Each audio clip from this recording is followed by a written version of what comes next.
அனைவருக்கும் வணக்கம். இந்த பதிவில் நம்ம எதை பற்றி பார்க்க போகிறோன்னு தெரிஞ்சுக்கிறதுக்கு முன்னாடி மறக்காமல் நம்ம சேனலை சப்ஸ்கிரைப் பண்ணிக்கோங்க. கூடவே பெல் பட்டனையும் கிளிக் பண்ணிவிட்டு ஆளுங்கிற ஆப்ஷன் கொடுத்துட்டிங்கன்னா நான் போடுற வீடியோக்கள் எல்லாமே மிஸ் ஆகாமல் நோட்டிஃபிகேஷனில் வந்துடும். இந்த பதிவு ரொம்ப ரொம்ப முக்கியமான பதிவு, அவசியமாக எல்லோரும் தெரிந்து கொள்ள வேண்டிய ஒரு பதிவு அப்படின்னே சொல்லலாங்க. எதை பற்றிய பதிவு அப்படின்னு பார்த்தீங்கன்னா, நாளைக்கு ரொம்ப ரொம்ப விசேஷம் பொருந்திய வருஷத்துக்கு ஒரு முறை மட்டுமே வரக்கூடிய ஒரு சக்தி வாய்ந்த நாள் அப்படின்னே சொல்லலாங்க. நாளைய நாளில் பண வரவு அதிகரிக்கணும் அப்படிங்கிறதுக்காக நான் சொல்லக்கூடிய இந்த சிம்பிளான பரிகாரத்தை யார் ஒருத்தங்க செஞ்சாலும் நிச்சயமாக அவங்க வீட்டில் டபுளாக பணம் பெருகிட்டே இருக்கும், பணம் சேர்ந்துக்கிட்டே இருக்கும் அப்படின்னே சொல்லலாம். இப்போது நான் சொல்லக்கூடிய இந்த ஒரு தகவலை இது வரைக்கும் நீங்கள் எந்த ஒரு யூடியூப் சேனல்லையுமே பார்த்துருக்கவே மாட்டீங்க. நம்ம சேனலில் தான் முதன் முறையாக இந்த தகவலை சொல்கிறோம். இனி மற்றவங்க அதை பற்றி சொல்கிறதுக்கு வாய்ப்புகள் இருக்குது. சரி, முதல்ல சொன்னது நாமாவே இருந்துட்டு போவோம். நாளைக்கு அப்படி என்ன சிறப்பு இருக்குது, எதுக்காக இவ்வளவு சொல்கிறோம் அப்படின்னு பார்த்திங்கன்னா, நாளைய நாள் ஜூலை மாதத்தின் 26ஆம் தேதி ஆடி மாதத்தின் 10ஆம் தேதி நிறைஞ்ச சனிக்கிழமை. சனிக்கிழமை அப்படிங்கிறது பெருமாள் வழிபாட்டிற்கும் சனீஸ்வரர் வழிபாட்டிற்கும் ஆஞ்சநேயர் வழிபாட்டிற்கும் ஏற்றதொரு நாளாக கருதப்படுது. இந்த நாளை மேலும் விசேஷம் சேர்க்கும் விதமாக ஆடி மாதத்திற்குண்டான பிறை சந்திர தரிசனம் இருக்குது.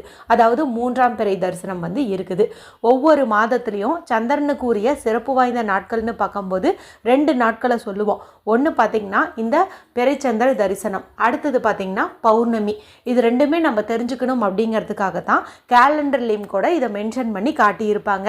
ஏன்னா இந்த 2 தரிசனத்தையும் நம்ம பார்ப்பதன் மூலமாக தீர்க்க சுமங்கலி யோகம் கிட்டும், மேலும் பணவரவுக்கு எந்த ஒரு பஞ்சமும் இருக்காது, நல்ல ஒரு ஆரோக்கியமான வாழ்க்கை நமக்கு அமையும் அப்படின்னே சொல்லலாம். பொதுவாகவே 3ஆம் பிறை நாளில் நான் சொல்லக்கூடிய இந்த பரிகாரத்தை செஞ்சிங்கன்னாவே உங்களுக்கு அந்த பிறை நிலவு எப்படி வளர்ந்துட்டே போய் முழு நிலவாக அந்த பௌர்ணமின்னு வருதோ அதே மாதிரி நம்மளுடைய பணமும் பார்த்திங்கன்னா பெருகிட்டே போய் நல்ல ஒரு கோடீஸ்வர யோகத்தை நமக்கு கொண்டு சேர்த்தோம் அப்படின்னு சொல்லலாம். இந்த நாளில் இன்னொரு சிறப்பும் இருக்குது. அது என்ன அப்படின்னு பார்த்தீங்கன்னா, ஆடி மாதத்திற்குண்டான ஆயில்ய நட்சத்திரமானது இருக்குது. இது என்ன, ஆடி 1, 18, ஆடி வெள்ளி செவ்வாய் இதெல்லாம் சிறப்புன்னு தெரியும். அது என்ன ஆடி மாதத்தில் ஆயில்யம் அப்படின்னு கேட்டிங்கன்னா, இந்த ஆயில்ய நட்சத்திரம் அப்படிங்கிறது பார்த்திங்கன்னா வாராகி அம்மன் அவதரித்த ஒரு நட்சத்திரம். ஆடி மாதத்தில் வரக்கூடிய ஆயில்ய நட்சத்திரத்தில் தான் அவங்க அவதரித்தாங்க அப்படிங்கிறதுனால இதை நம்ம வாராகி ஜெயந்தி அப்படின்னு சொல்லுவோம். வாராகி அன்னை அவதரித்த நாள் அப்படின்னு சொல்லுவோம். இந்த நட்சத்திரமானது இன்று மாலை 5:58 அப்படிங்கும் போதே தொடங்கிடுச்சுங்க. இது நாளை மாலை 6:11 வரைக்கும் இருக்குது. வாராகி அன்னை பார்த்திங்கன்னா வராக அவதாரத்தில் பெண்ணின் அம்சம் அப்படிங்கிற மாதிரி சொல்லுவாங்க. மகாலட்சுமி தாயாரின் அம்சம் அப்படின்னு சொல்லுவாங்க. நாம் அவங்கக்கிட்ட செல்வம் வேணும்னு கேட்டோம்னா செல்வத்தை வாரி வழங்குவாங்க, ஆரோக்கியம் வேணும்னு கேட்டோம்னா ஆரோக்கியத்தை வாரி வழங்குவாங்க, என்ன கேட்டாலும் உடனே கொடுப்பாங்க அப்படின்னே சொல்லலாம். இப்போ இந்த நாளில் காலையில் நீங்கள் டைம் இருக்குது அப்படின்னா அந்த சமயத்தில் இப்போ நான் சொல்லக்கூடிய இந்த பரிகாரத்தை செய்யலாம். இல்லைன்னா மாலை வேலை கூட செய்யலாம், எந்த நேரத்தில் வேணாலும் செய்யுங்க. ஆனால் ராகு காலம் யமகண்டத்தை மட்டும் நீங்கள் ஸ்கிப் பண்ணிவிடுங்க. ராகு காலம் அப்படிங்கிறது காலையில் 9 மணிலேருந்து 10:30, யமகண்டம் அப்படிங்கிறது மதியம் 1:30லேருந்து 3 மணி வரைக்கும். இதை மட்டும் நீங்கள் ஸ்கிப் பண்ணிவிடுங்க. இப்போ வாராகி அம்மன் நீங்கள் படம் வச்சுருக்கீங்க வீட்டிலங்கும் போது அதை நீங்கள் தூய்மைப்படுத்திட்டு 5ங்கிற எண்ணிக்கையில் மஞ்சள் குங்குமம் இட்டு சிவப்பு நிறத்தில் இருக்கக்கூடிய செம்பருத்தி பூவோ செவ்வரளி பூவோ சூட்டுறது நல்லது என்ற ஏதாவது ஒரு நிவேதனம் நீங்கள் வைங்க. சிலை வச்சுருந்தீங்க அப்படின்னா அபிஷேகம் செய்கிறது சிறப்பு. விளக்கு தான் வச்சு வழிபாடு செய்கிறீங்கும் போது அந்த விளக்கை தூய்மைப்படுத்திட்டு நீங்கள் மஞ்சள் குங்குமம் இட்டுக்கலாம். இதெல்லாம் பார்த்திங்கன்னா வாராகி அம்மன் வழிபாடு செய்யும் பக்தர்கள் பண்ணிக்கோங்க. வாராகி அம்மன் வழிபாடு நாங்கள் இது வரைக்கும் செஞ்சதே இல்லை, அவங்க எங்களுக்கு யாருன்னே தெரியாது அப்படிங்கிறவங்க உங்களுக்கு விருப்பமான தெய்வத்தை நீங்கள் இந்த நாளில் மனசில் நினச்சி வழிபாடு செய்யலாம். நீங்கள் பெருமாள் வழிபாடு செய்கிறதே ரொம்ப ரொம்ப நல்ல பலனை உங்களுக்கு கொடுக்கும்.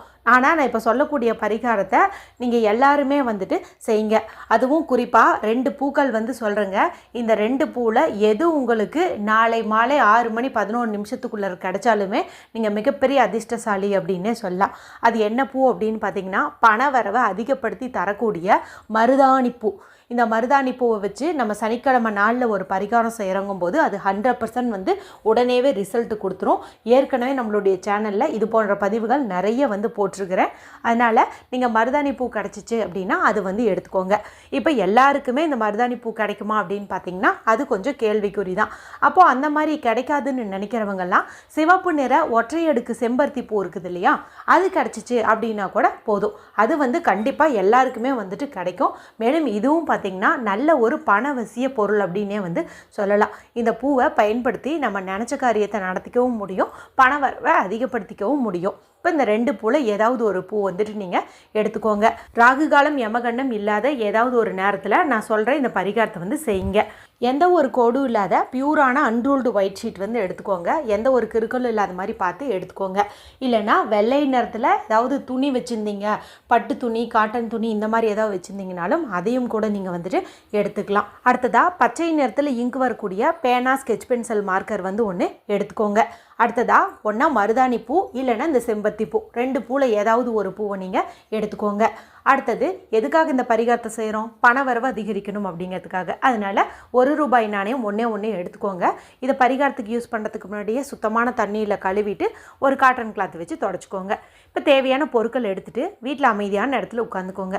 யாருக்கிட்டேயும் பேசாதீங்க, டிவி பார்க்காதீங்க, மொபைல் பார்க்காதீங்க.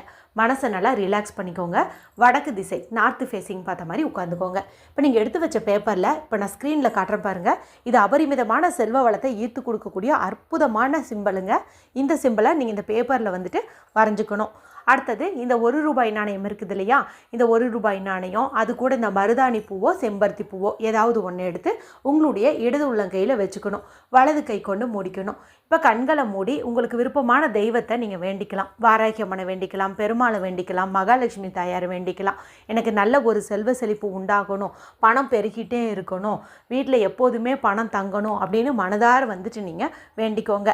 இல்லைன்னா ஐ அட்ராக்ட் மணி அப்படிங்கிற பவர்ஃபுல்லான இந்த அஃபர்மேஷனை வந்து சொல்லுங்கள். ஐ அட்ராக்ட் மணி, ஐ அட்ராக்ட் மணி இந்த மாதிரி வந்துட்டு சொல்லுங்கள். சொல்லி முடித்த பிறகு நம்ம முன்னாடி வந்து இந்த பேப்பர் வச்சுருக்கோம் இல்லையா, வரைஞ்சி வச்சுருக்கோம்ல சிம்பிளை, இப்போ இதுக்கு மேலே இந்த பூ செம்பருத்தி பூவோ மருதாணி பூவோ அதையும் வச்சு அது கூட இந்த ₹1 நாணயத்தையும் வந்து நீங்கள் வச்சிடணும். இப்போ வந்து இதை அப்படியே வந்துட்டு நீங்கள் மடிச்சிருங்க. இப்போ இதை நீங்கள் சுத்தமாக இருக்கீங்க அப்படிங்கும்போது ஒரு நிமிஷம் பூஜை அறையில் வச்சு மனதார வந்து இன்னொரு முறை வழிபாடு செஞ்சுக்கோங்க.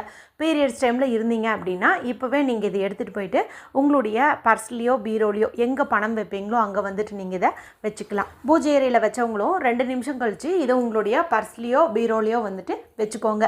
இது எத்தனை நாள் இங்கேயே இருக்கணும் அப்படின்னு பார்த்தீங்கன்னா, இப்போ மருதாணி பூவை பொறுத்த வரைக்கும் அது காஞ்சாலும் ஒன்றும் பிரச்சனை கிடையாது. ஏன்னா அது நறுமணம் மிகுந்ததாக தான் இருக்கும். ஆனால் செம்பருத்தி பூ பார்த்திங்கன்னா கொஞ்சம் வந்து மாறிடும்.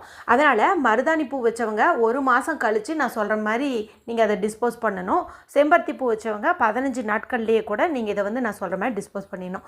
என்ன பண்ணணும் அப்படின்னா, அந்த பேப்பர் இருக்குது இல்லையா, அந்த பேப்பரை வந்து விளக்குலையோ மெழுகுவர்த்திலையோ காட்டி எரித்து அந்த சாம்பலை வந்துட்டு நீங்கள் வெளியில் ஊதி விட்டுணும். அந்த ₹1 நாணயத்தை நீங்கள் மங்கள பொருட்கள் வாங்கிறதுக்கோ உண்டியலில் போடுறதுக்கோ வந்துட்டு பயன்படுத்திக்கோங்க. இன்னொரு முக்கியமான விஷயங்க நான் சொல்ல மறந்துட்டேன். இந்த செம்பருத்தி பூ மருதாணி பூ ₹1 வைக்கிறோம் இல்லையா, இது கூட நீங்கள் ஒரு சிறு துண்டு பச்சை கற்பூரம் வைக்கிறது இன்னும் உங்களுக்கு ஃபாஸ்ட்டான ரிசல்ட்டை வந்து கொடுக்கும். அதுவும் சனிக்கிழமை நாளில் வரதுனால பச்சை கற்பூரத்தை யூஸ் பண்ணுறதுக்கு மறந்துடாதீங்க. இந்த காஞ்சு போன இந்த பூக்களை நீங்கள் கால்படாத இடத்துல போட்டுடலாம். ரொம்ப ரொம்ப எளிமையான பரிகாரம், ஆனால் அற்புதமான பலன் கொடுக்கக்கூடியது. அவசியம் இந்த நாளில் செஞ்சு பலனடையுங்க. வீடியோ பிடிச்சிருந்தால் மற்றவங்களோடையும் ஷேர் பண்ணுங்கள், லைக் பண்ணுங்கள். மற்றும் ஒரு பயனுள்ள பதிவில் உங்களை சந்திக்கிறேன். நன்றி, வணக்கம்.